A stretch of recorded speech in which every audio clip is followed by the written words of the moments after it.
Hey everyone, welcome back to iFlera. In this video, I'm going to show you how to install DataSpell on your Mac, whether you're using an Intel-based Mac or one with Apple Silicon.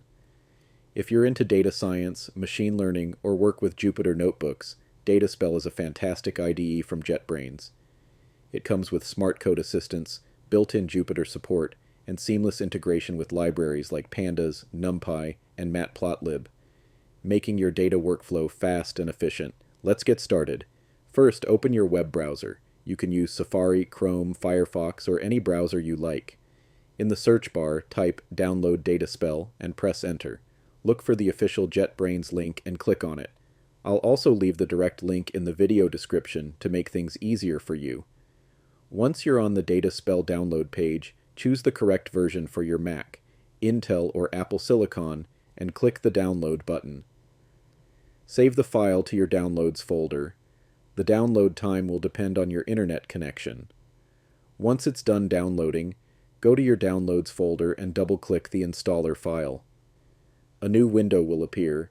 Just drag and drop the DataSpell icon into the Applications folder. This will install DataSpell on your Mac. Once that's complete, you can close the window and move the installer to the trash. Next, open Finder. Go to your Applications folder and find DataSpell. Double-click to launch it. If you get a pop-up saying, DataSpell is an app downloaded from the internet. Are you sure you want to open it? Just click Open to proceed. On the first launch, you'll be asked to accept the user agreement. Click Continue. And that's it. You've successfully installed DataSpell on your Mac.